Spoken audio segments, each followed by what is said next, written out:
नमस्कार बच्चों। तो इस सप्ताह में हम फिर एक बार हिंदी का एक नया पाठ लेकर आए हैं, जिन पाठ का नाम है खेती में आई तब्दीलियाँ। तब्दीलियाँ इस शब्द का मतलब होता है परिवर्तन। तो किस तरह उसमें परिवर्तन आया ये बताने का प्रयास स्वर्गीय पंडित जवाहरलाल नेहरू, जो हमारे देश के पहले प्रधानमंत्री थे, उन्होंने एक खत के द्वारा अपनी बेटी जो इंदिरा गांधी जी को उन्होंने बताने का प्रयास किया है। खेती की तब्दीलियां यानी कि खेती का परिवर्तन, इसका मतलब है कि किस तरह समाज जीवन में परिवर्तन हो गया, समाज किस तरह वो बदलता चला गया, ये बताने का उन्होंने प्रयास किया है। और जैसे कि आप सभी जानते हैं कि इतिहास में शायद आपने ये देखा होगा कि इतिहास के तौर पर अगर हम समाज जीवन का विचार करेंगे तो हमें दो उनके भाग दिखाई देते हैं, जो कि एक है जिन्हें हम ऐतिहासिक और दूसरा जो भाग है उन्हें हम प्रागैतिहासिक कालखंड ऐसे कहते हैं, यानी कि ऐतिहासिक कालखंड और प्रागैतिहासिक कालखंड। ऐतिहासिक कालखंड हम किसे कहते हैं? जिससे मनुष्य को लिखने की कला अवगत हो गई, वहां से लेकर आज तक जो है उन्हें हम कहते हैं ऐतिहासिक कालखंड। और प्रागैतिहासिक कालखंड किसे कहते हैं? कि जहां इंसान लिखना पढ़ना नहीं जाता है। तो हमें ये देखना है कि उन जमाने में जो भी लोग अपनी खेती करते थे तो वो किस तरह करते थे, जो कि डार्विन ने उत्क्रांतिवाद का सिद्धांत बताया है। और उसमें उन्होंने बताया है कि इंसान की धीरे धीरे जो प्रगति है, वो उन्नति है, वो किस तरह हुई। ठीक उसी तरह पंडित जवाहरलाल नेहरू जी ने अपनी बेटी इंदिरा गांधी जी को उन पत्र के माध्यम से बताने का प्रयास किया है कि किस तरह खेती में तब्दीलियां आ गई। तब्दीलियां, इसका मतलब जैसे कि मैंने पहले ही बताया आपको कि परिवर्तन। ये खेती की तब्दीलियां जो है, वह खेती की तब्दीलियां, इसका अर्थ जो है वह नेहरू जी को यहाँ तक बताना है कि समाज जीवन में किस तरह परिवर्तन हो गया, ये बताने का उन्होंने प्रयास किया है। तो आज वह हम पाठ देखेंगे कि जिसमें उन्होंने क्या लिखा है। उन्होंने लिखा है, प्रिय बेटी इंदिरा, अपने पिछले खत में मैंने कामों के अलग अलग किए जाने का कुछ हल बताया था। बिल्कुल शुरू में जब आदमी सिर्फ शिकार पर गुजर बसर करता था, काम बटे हुए न थे। हर एक आदमी शिकार करता था और मुश्किल से खाने भर को पाता था। सबसे पहले मर्दों और औरतों के बीच में काम बांटना शुरू होगा। मर्द शिकार करता होगा और औरत घर में रहकर बच्चों को, पालतू जानवरों की निगरानी करती थी। तो इसी तरह उन्होंने बताया है कि पिछले खत में मैंने कामों के अलग अलग किए जाने का कुछ हल बताया था। इसका मतलब नेहरू जी ने इंदिरा जी को इससे पहले भी पत्र लिखे थे और उन पत्र में उन्होंने यही बताने का प्रयास था कि किस तरह परिवर्तन हो गया। अब इस पत्र में वो ये बताना चाहते हैं कि किस तरह कामों में अलग अलग किए जाने का हल बताया था।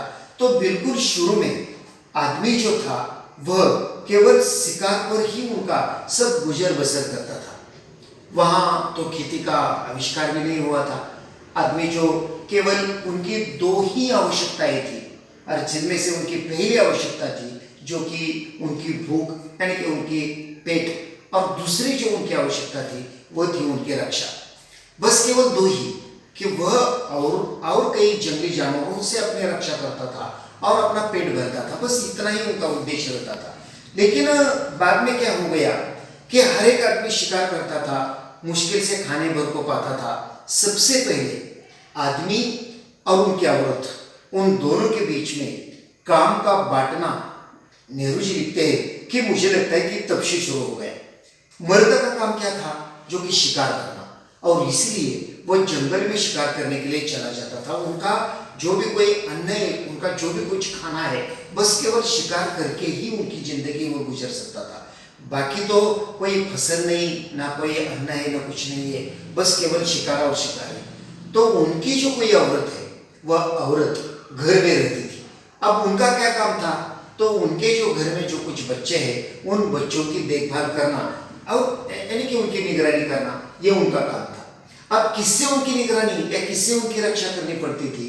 तो उनका जो रहना था वह जंगल में, यानी कि चारों तरफ सभी पृथ्वी पर तो जंगल ही जंगल थे, और इसीलिए जंगली जानवरों से अपने बच्चों की रक्षा करने का काम उनकी औरत करती थी, और वो जो कोई मर्द है वो मर्द शिकार करने के लिए चला जाता था।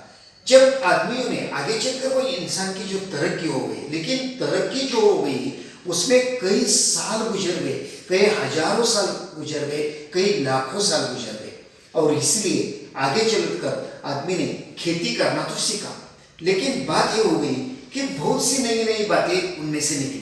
सबसे पहले पहली बात ये हुई कि काम कई हिस्सों में बढ़ गए। तो कौन से हिस्से में बढ़ गए? तो अब तक लोग एक समूह यानी कि इकट्ठा रहने लगे थे, तो उनमें से कामों का बंटवारा हो गया। कई लोग उनमें से शिकार करने लगे, तो कई उनमें खेती करते थे, कोई हल चलाने का काम करता था। जो जो दिन गुजर गए वह आदमी अपने अपने में कोई परिवर्तन करता हुआ हमें दिखाई देता है, और नए नए पेशे सीखे, उनमें पक्के हो गए। सबसे पहले जो शिकार का काम कई लोग करते थे, खेती का काम कई लोग करते थे, और बच्चों की निगरानी करने का काम कई लोग करते थे। जैसे दिन बदल गए, साल गुजर गए, और उसी तरह एक नया नया काम सीखना आदमी ने शुरू किया, यह हमें दिखाई देता है।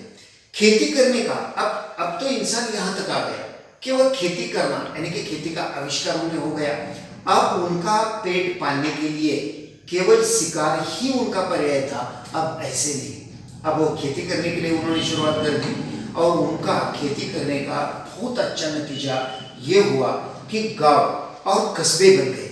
पहले तो आदमी इधर उधर वो घूमता रहता था, बस केवल उनकी दो ही आवश्यकताएं थी, एक तो उनका खाना और दूसरी तो उनकी खुद की रक्षा। लेकिन अब ऐसे नहीं हुआ, अब उन्होंने खेती करना शुरू कर दिया, और इसलिए खेती के कारणवश वह लोग कई इकट्ठा आ गए, एक दूसरे के पास वह रहने लगे, और इनका नतीजा ये हुआ कि उनमें से गांव बन गए, उनमें से कस्बे बन गए, और लोग इनमें आबाद होने लगे धीरे धीरे। और खेती के पहले लोग इधर उधर घूमते थे और बस शिकार करते थे, उनके लिए कोई सीमा का बंधन नहीं था, जहाँ उनका कोई अपना एक ऐसा ऐसा रहने का कोई ठिकाना भी नहीं था जहाँ वो शिकार मिलती थी, इधर उधर वो ऐसे ही इर्द गिर्द घूमता हुआ रहता था। लेकिन एक बात हो गई, खेती करने के कारणवश आदमी जो है वह आदमी जो इधर उधर घूमता था वह एक जगह पर निश्चित हो गया, और इसी तरह उनके लिए एक जगह रहना जरूरी। शिकार जब वो करता था तो उन्हें एक जगह पर रहने की कोई आवश्यकता नहीं थी, जरूरी नहीं था, लेकिन शिकार हर एक जगह पर मिल जाती थी। इनके सिवा उन्हें गाय, बकरियां और अपने दूसरे जानवरों की वजह से इधर उधर घूमना पड़ता था। इन जानवरों को चराने के लिए चारागाहों की जरूरत थी। एक जगह कुछ दिनों तक चरने के बाद जमीन में जानवरों के लिए काफी घास पैदा नहीं होती थी, और ये सारी जाति को दूसरी जगह जाना पड़ता था। तो इसी तरह उन्हें और कहीं जगह पर उन्हें जाना पड़ता था। लेकिन एक जगह पर जब वह खेती के लिए शुरुआत हो गई, तब वह एक जगह पर वह स्थिर हो गया। खेती जो है वह खेती का आविष्कार होने से इंसान के जीवन में सबसे महत्वपूर्ण अगर कौन सी बात हो गई हो तो वह अपने एक जगह पर स्थिर हो गया। नेहरू जी आगे लिखते हैं, जब लोगों को खेती करना आ गया तो उनके जमीन के पास रहना जरूरी हो गया। अब तो उनकी खेती शुरू हो गई, अब खेती की रक्षा हो गई। सबसे पहले तो वो खुद की रक्षा करता था, अब उन्हें खेती की रक्षा करने की जरूरत पड़ी, और इसलिए वह खेती करने के कारणवश जमीन के पास रहना जरूरी हो गया। जमीन में जोत बोकर वे छोड़ नहीं सकते थे, उन्हें साल भर तक लगातार खेती का काम ही लगा ही रहता था, और इस तरह गांव और शहर बन गए। लेखक ने बताया है कि आदमी, नेहरू जी लिखते हैं कि आदमी जो यत्र तत्र घूमता था वह खेती के आविष्कार से एक जगह पर वह रुक गया, एक जगह पर वह रह गया, और इसी कारणवश वह समूह से रहने लगा, और समूह से रहने के कारणवश क्या हो गया, गांव बन गए। और जब भी आगे चलकर वह अगर बड़ा गांव हो गया तो उनका शहर बन गया, तो कस्बे बने, गांव बने, शहर बने, और इसी तरह आदमी के जीवन में जो एक इधर उधर घूमना था वह रुक गया। दूसरी बड़ी बात यह हो गई कि जो खेती से पैदा हुई वह ये थी कि आदमी की जिंदगी अब ज्यादा आराम से कटने लगी। दिन भर उन्हें घूमना पड़ता था, और तभी तो उन्हें कई शिकार मिलती थी। लेकिन अब ऐसे नहीं हुआ। जब और एक बात थी कि जो शिकार मिलती थी बस वह एक दिन के लिए थी, दूसरे दिन जैसे कि दिन निकलता तो उनके सामने यही एक सवाल रहता था कि आप खाने की कोई तलाश कर ले, और इसलिए खाने की तलाश के लिए उन्हें घूमना पड़ता था। लेकिन खेती के आविष्कार होने से बात यह हो गई कि आदमी की जिंदगी आराम से कटने लगी, क्योंकि वह खेती से जमीन में अनाज पैदा करना सारे दिन शिकार खेलने से कहीं ज्यादा आसान था। यानी कि जमीन में जो अनाज पैदा करना पूरे दिन भर घूमकर जो शिकार करने से वह और कहीं आरामदायी उनके लिए होने लगा। और उसी के साथ साथ इसके सिवा जमीन में अनाज भी इतना पैदा होता था कि जितना वह एकदम नहीं खा सकता था। शिकार के लिए ऐसे नहीं था, एक दिन के लिए शिकार वह करता था अपने लिए, अपने जो कि घर वालों के लिए।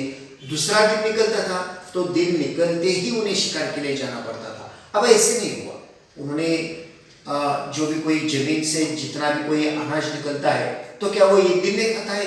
नहीं, तो उनका वो संचय करने लगा, और इसीलिए उनकी जो जिंदगी है वह जिंदगी बड़े आराम से गुजरने लगी। इसे वे सुरक्षित रखता था। और एक मजे की बात यह थी, नेहरू जी लिखते हैं इंदिरा जी को, वो कहते हैं कि देख, और एक मजे की बात सुनो, जब आदमी निपटी शिकारी था तो वो कुछ जमा न कर सकता था या कर भी सकता था तो बहुत कम, किसी तरह पेट भर लेता था। इसके पास न बैंक थे जहां वह अपने रुपए दूसरी चीजें रख सकता था। नेहरू जी इंदिरा जी को लिखते हैं कि देख लीजिए, एक बात तो मुझे की हो गई, जब तक आदमी शिकारी था ना तब तक वो कुछ जमा कर नहीं रखता था। और कैसे रखेगा? जिस दिन वो शिकार करता है उसी दिन उन्हें खाने पड़ता था। लेकिन आदमी को खेती का आविष्कार हो गया। अब आदमी ने क्या किया? सबसे पहले उन्होंने किसका संचय किया? अनाज का किया। और धीरे धीरे उन्हें उनके बीच में एक संचय करने की जो प्रवृत्ति है वो धीरे धीरे बढ़ती हुई हमें दिखाई देती है। और बाद में उन जमाने में ना बैंक थी, ना रुपए था, ना कुछ था, बस उनकी जरूरत केवल दो ही थी, एक तो उनका पेट और दूसरे तो उनकी रक्षा, और बस केवल उतना ही करता था। लेकिन खेती का आविष्कार लगने के बाद आदमी के बीच में काफी परिवर्तन आ गया, और उनका यत्र तत्र घूमता वो जो था वह स्थिर हो गया। और इसी तरह उनमें से कई कस्बे बन गए, कई गांव बन गए, और कई शहर बन गए। आगे भी कौन कौन सी तब्दीलियां हो गई, वह जो कि नेहरू जी ने इंदिरा जी को अपने पत्र में लिखा है, उनके बारे में हम कल देखेंगे।